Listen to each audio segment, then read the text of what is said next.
We are talking about the 75th anniversary of the start of World War II in Europe. But by 1939, China was already at war with Japan, and the fight continued until the Japanese were defeated in 1945.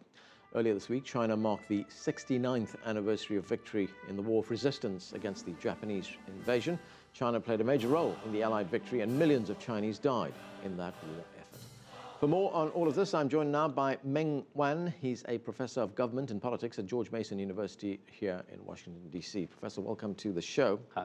You know, we don't hear much about China's role in World War II, yet it played a very important role in the Allied victory over Japan. Can you give us some idea of the role that China played in that war? Yeah, and I think the most important role is that from 1937 to 1941, China essentially was fighting alone against a powerful expansionist great power, and sucked in the major fighting force of Japan.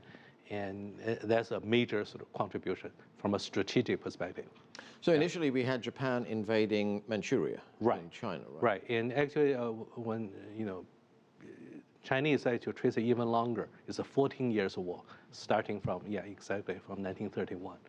Yeah. So what was the role that China played then in that war against Japan? And I think the most important role is sort of from strategic perspective. Essentially, Japan sort of had to commit major resources, and Japanese couldn't conquer China, even though it occupied large territories, but could not achieve its major strategic goals, and which essentially later, or part of the reason that Japanese became even more adventurous, was trying to take over Southeast Asia and then attack the United States because they could not achieve their goals in China. So they had bigger ambitions in Southeast Asia. Yeah, they did. And so in a sense that if they had conquered China very easily, and we could imagine them sort of moving even more expansionary. They were debating about whether they were going to attack the Soviet Union or Southeast Asia, which first. And so in that sense, the China's role was very important. If we look at the Japanese occupation of China itself, give us some idea of what that occupation was like.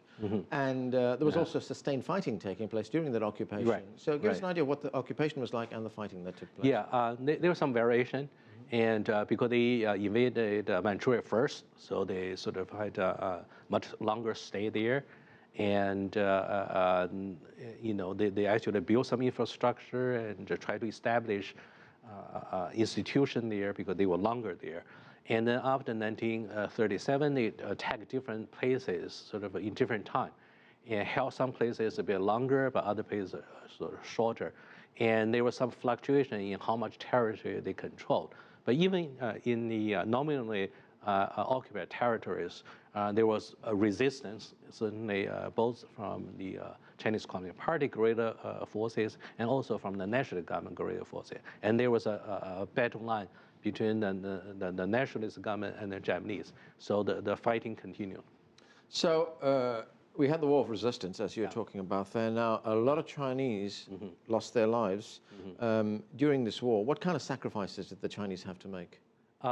Essentially, the fighting became really tenacious, right? Essentially, Japanese expected to win the war relatively easily and to force the Chinese government to capitulate. And if Chinese government or Chinese people did capitulate very quickly, and Japan would achieve its goals, and you can also argue maybe the sacrifice would be relatively less. But instead, they were surprised the Chinese were resisting so much, and the fighting became really intense, and was fight on the Chinese soil. So in terms of life and property, the damage was severe, and if it was fought for such a long time. You know, if we come to the situation today and we look at the relationship between China and Japan, there's still a great deal of tensions that exist between these two countries. Could they ever go to war again? I hope not. But there is that danger in the sense that certainly the historical memory is part of the context on the Japanese side, on the Chinese side. And in a way, you can argue that particularly since many people feel that Japan has not owned up to its past, so there is still that anger there.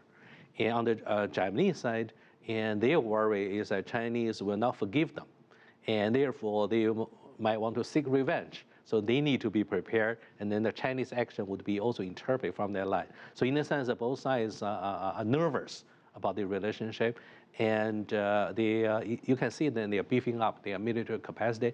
In that context, there is some danger that these things will go out of control, particularly skirmishes. So on the one side, you've got Japan, doesn't want to admit what it did. On the Yeah. other side, you have China, which is not going to be very forgiving, or the Yeah. fear that it might Yeah. not be very forgiving. So how Yeah. important was it that China, to China rather, that Japan was defeated?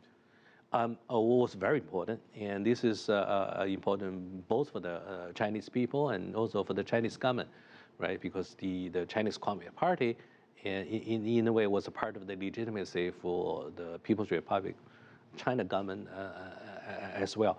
And part of the symbol of their victories is that Chinese feel that China had been humiliated for a century. So in the sense that this is, in a way, the end of that, even though, some people argue that it continues. But after 1949, there was really no foreign invasion. So that's the end of it. If we look at the, if I call it the geopolitical balance in Asia right now, you had initially, in the war, the Chinese were on the side of the United States and the allies, the European allies. But now you have the United States, which is a close ally with Japan. Yeah. So that's changed, hasn't it? Oh, yeah. And also internationally it happens, right? Today's friends might have been enemies in the past. And part of it is the reality of power politics, and then also the dynamic between these different countries, how these sort of sets of bilateral relationships have evolved.